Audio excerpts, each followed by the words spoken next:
Seja bem-vindo a mais um 30 Minutos de Teologia do Logos Podcast, um programa do Seminário Batista Logos. Olá, meu nome é Wagner Amaral, sou o diretor do Seminário Batista Logos e tenho o privilégio de iniciar este programa 30 Minutos de Teologia, programa em que semanalmente você encontrará um professor apresentando um conteúdo dentro da área de teologia e aí com suas ramificações, considerando o ministério, a área ministerial e incluindo a área de aconselhamento bíblico. Além deste programa, você encontrará em nosso canal do YouTube, Seminário Batista Logos, e nas plataformas de podcast, com o selo Logos Podcast, outros 2 programas. Sabedoria para Hoje, um programa com devocionais em formato expositivo, e também o programa Papo de Mestre, onde você encontrará 3 professores da casa, incluindo em alguns momentos um professor ou um pastor convidado, abordando também, discutindo sobre uma temática, sobre um tópico em teologia, ramificando aí para o campo ministerial e do aconselhamento bíblico. Iniciando então, o programa 30 Minutos de Teologia, eu quero falar sobre um assunto muito interessante e que tem suas aplicações no todo da vida da igreja, olhando tanto o indivíduo como o coletivo da igreja, a comunidade. O assunto é a construção e a manutenção da normatividade. O que significa algo ser normativo? E eu quero iniciar considerando ou lendo, para iniciar a discussão, 2 textos. O primeiro, Romanos capítulo 2, verso 15, que diz o seguinte: estes mostram a norma da lei gravada no seu coração, testemunhando-lhes também a consciência e os seus pensamentos, mutuamente acusando-se ou defendendo-se. Ok? Então, eu vou ler novamente para você Romanos 2, verso 15, pelo menos o início. Estes mostram a norma da lei gravada no seu coração. O outro texto está em 2 Timóteo, a segunda carta de Paulo a Timóteo, capítulo 2, verso 5. Igualmente, o atleta não é coroado se não lutar segundo as normas. Interessante porque esses 2 textos servem de referência para um início de definição. Veja que em ambos os textos há uma ligação direta com uma determinada lei como referência para a situação. Em Romanos, nós temos o termo obras da lei. Na carta a Timóteo, nós temos o advérbio legalmente, legitimamente, ligado à lei estabelecida para as competições atléticas, no exemplo dado por Paulo a Timóteo. A ideia é a de conduta estabelecida por algo reconhecido como lei, como referencial, criando e organizando ações e atitudes inegociáveis. Neste sentido, temos normas, regras, sendo estabelecidas para evidenciar determinada lei, princípios, definindo o que deve ou não ser feito. Perceba que a norma, a regra, a ser considerada, não possui um fim em si mesma, mas ela aponta para um alvo maior a ser conquistado, a ser alcançado. Assim, algo ser normativo implica em ter força de determinação.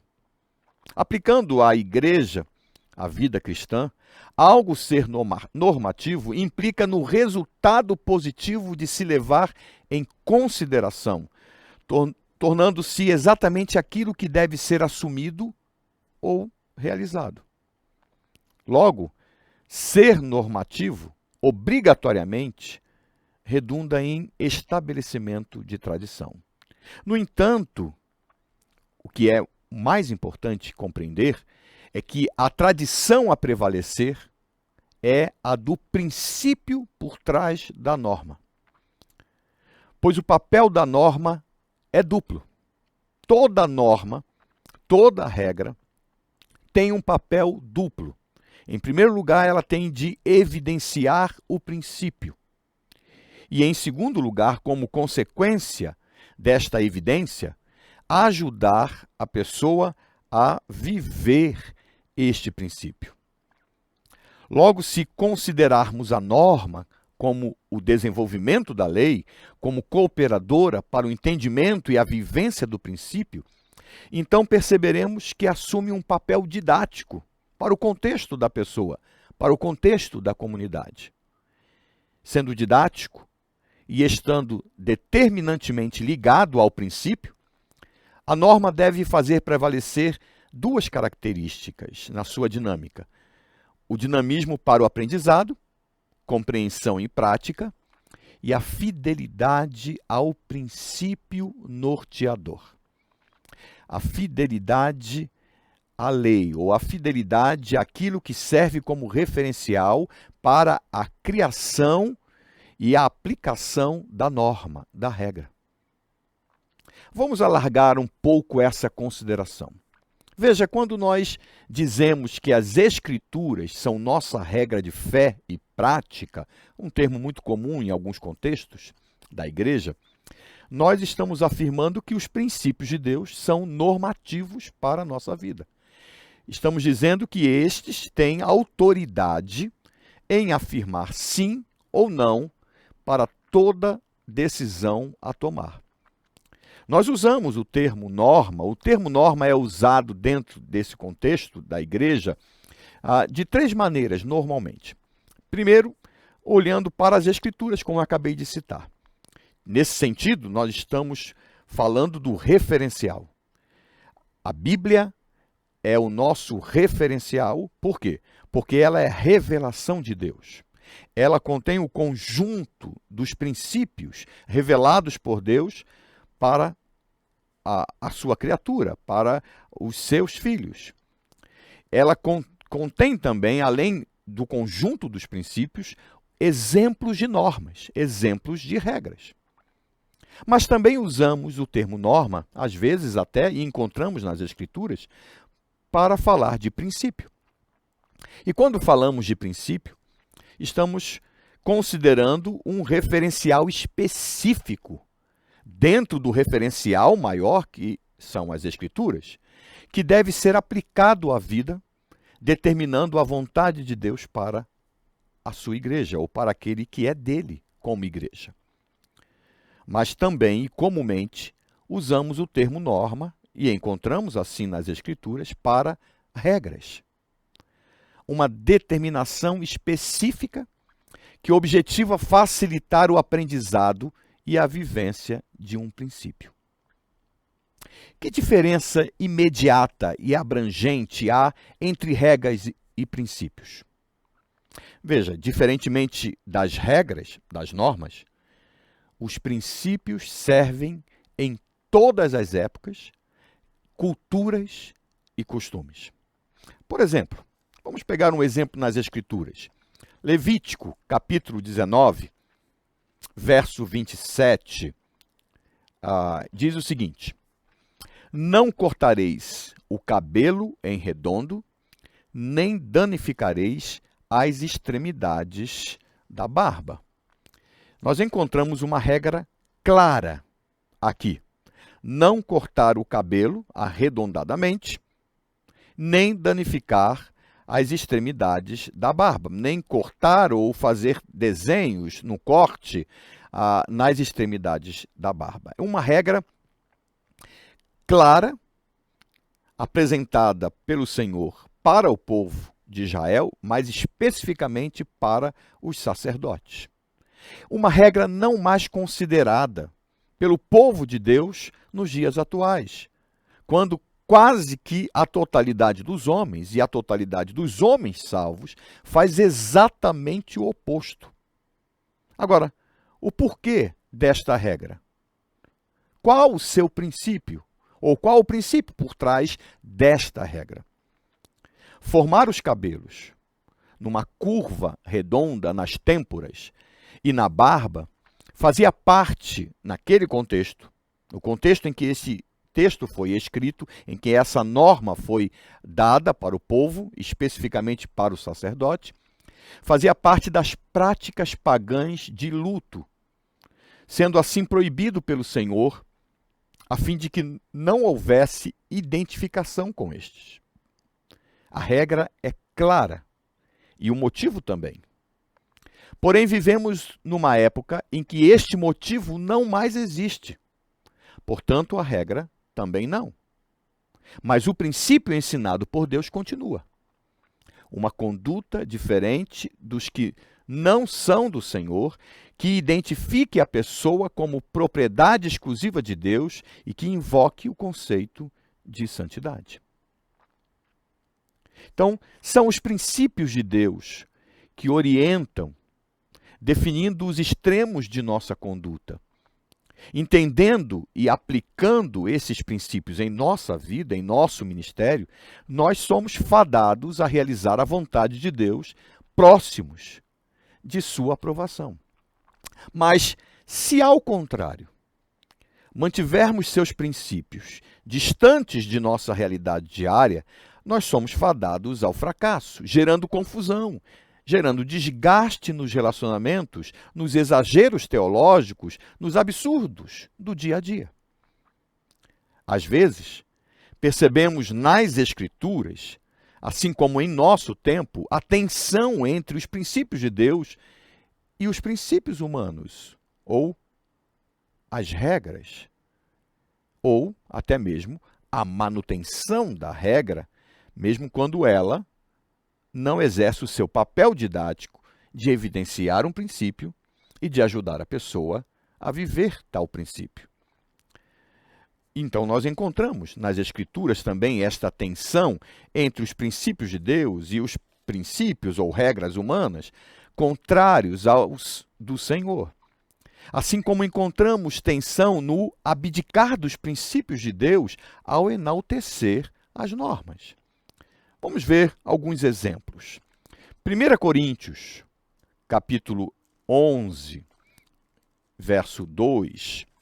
Eu vou ler dois textos aqui.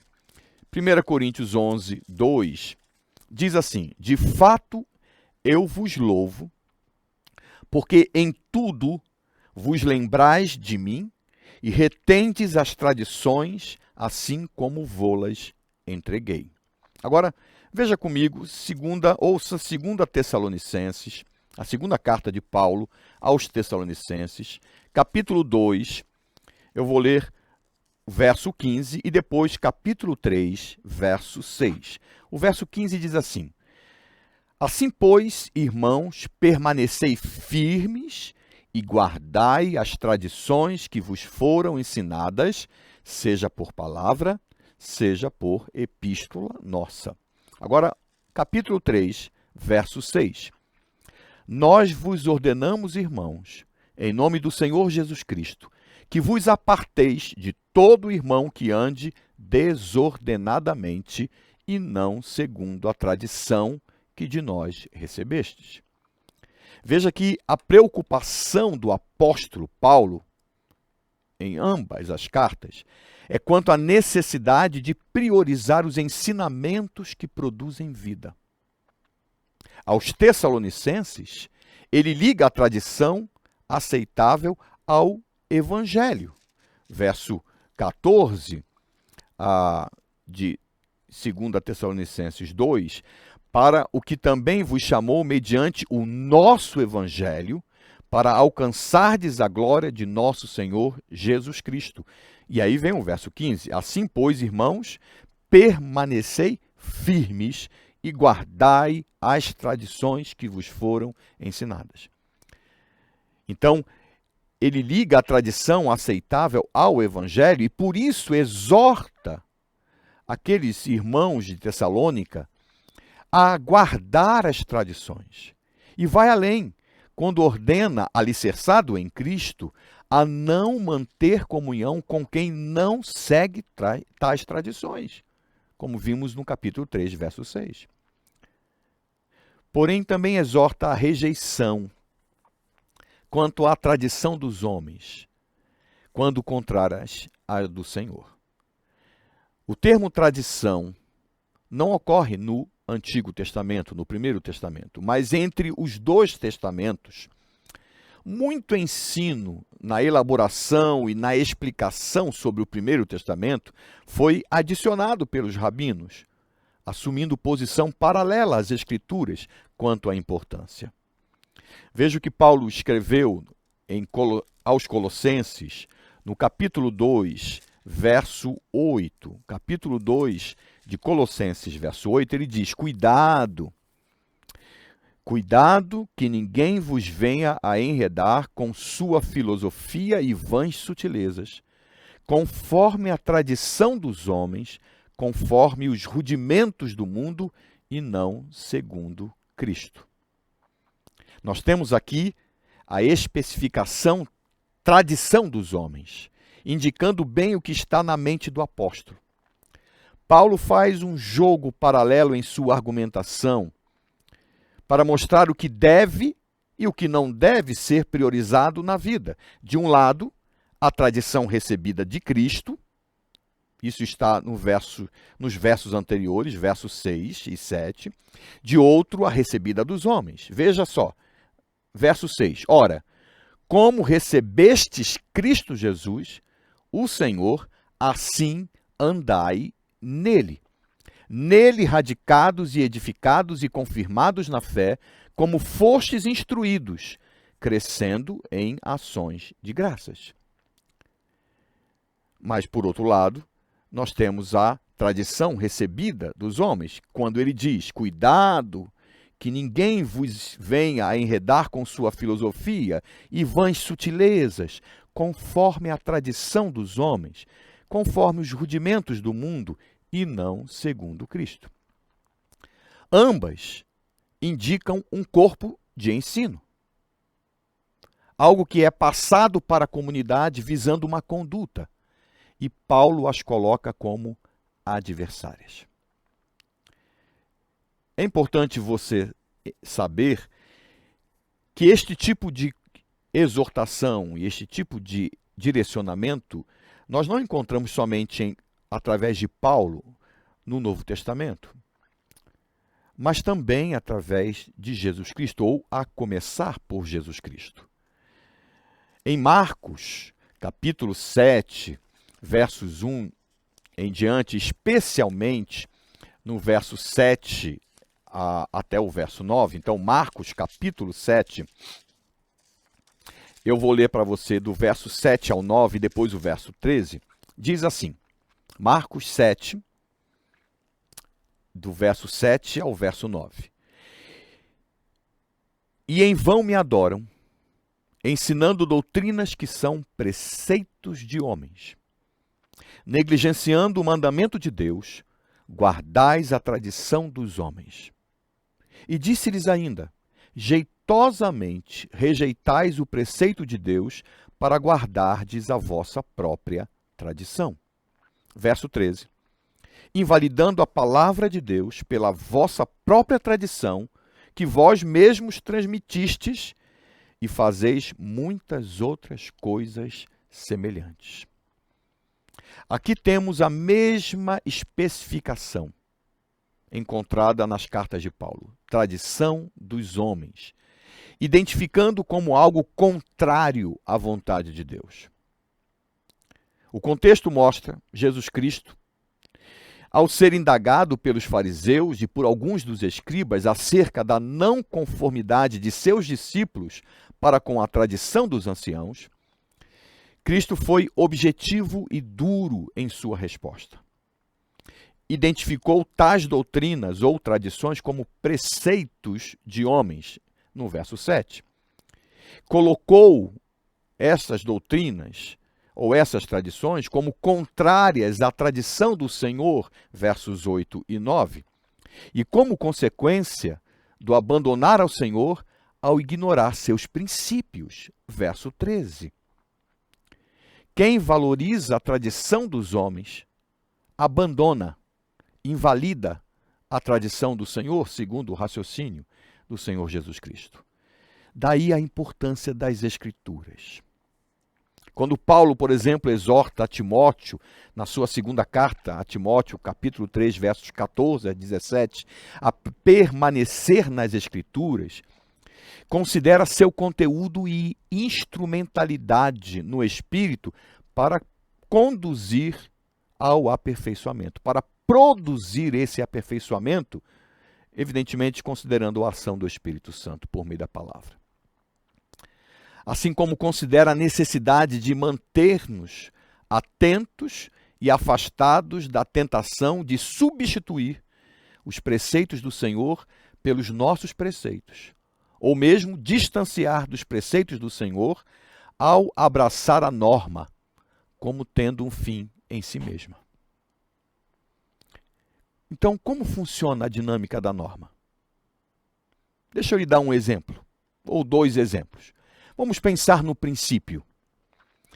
Vamos pensar no princípio da unidade. Então temos, considerando o princípio da unidade, temos uma prática ordenada pelo Senhor, a ceia do Senhor. A flexibilização para esta prática ordenada? Sim, há flexibilização. Há formas variadas de celebrar a ceia do Senhor. E estas formas têm se mostrado ao longo dos anos, nas mudanças, na mudança da periodicidade e nos modos mesmo da distribuição e do tomar, né, os elementos da ceia. Mas nós temos a manutenção do princípio, mesmo diante da variação em sua vivência por meio das normas, por meio das regras. Vamos pensar em outro princípio, a participação coletiva. Uma norma, uma prática criada, o regime congregacional.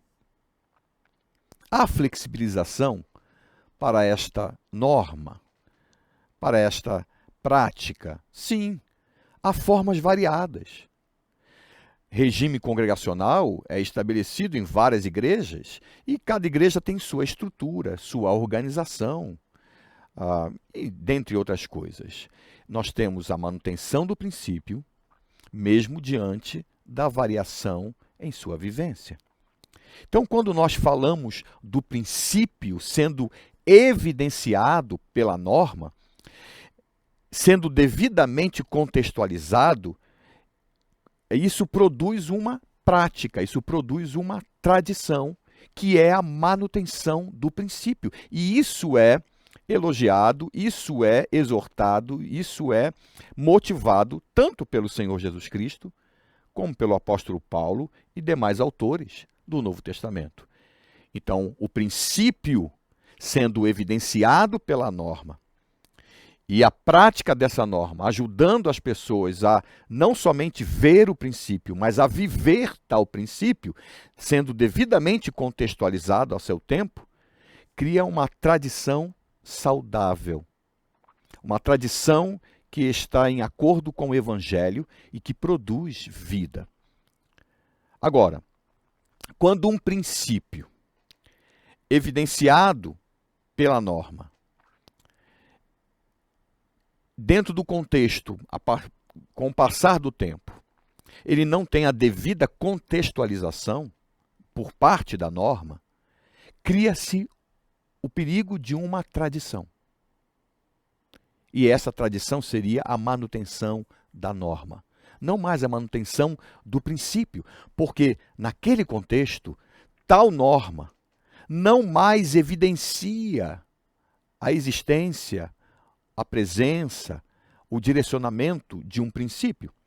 E, consequentemente, não mais ajuda as pessoas a viver o princípio. Aquela norma já não tem essa capacidade. Logo, se ela for mantida no mesmo formato, transformada em tradição, há uma luta pela manutenção da norma. Toda norma, sendo devidamente contextualizada, ela ajuda a evidenciar o princípio e as pessoas a viver este princípio. Agora, o que seria ser devidamente contextualizada? Toda norma, quando analisada em seu tempo, na contextualização, ela pode ser mantida, ela pode ser adaptada ou mesmo eliminada. Tudo em função de evidenciar o princípio. O papel de toda norma, o papel de toda e qualquer norma é o de evidenciar o princípio e, consequentemente, ajudar a pessoa a viver o princípio evidenciado. Fora disso, a sua utilidade torna-se pecaminosa e distancia o homem do Senhor, ligando-o a si mesmo por meio de suas tradições, podendo gerar o que as Escrituras apresentam como idolatria. Você tem adorado ao Senhor sendo santo ao procurar viver em conformidade com seus princípios? Considere as normas, tendo um olhar avantajado ao observar o princípio destacado e aplicando-o ao seu viver. No entanto, se perceber que tal norma, por maior esforço que se tenha, não evidencia um princípio do Senhor exposto nas Escrituras, cuidado. Pergunte, onde está o princípio a ser vivido? Então, adore ao Senhor, vivendo em conformidade com os seus princípios. Você está no Logos Podcast e assistiu a mais um 30 Minutos de Teologia, um programa do Seminário Batista Logos. Se inscreva em nosso canal, curta e compartilhe.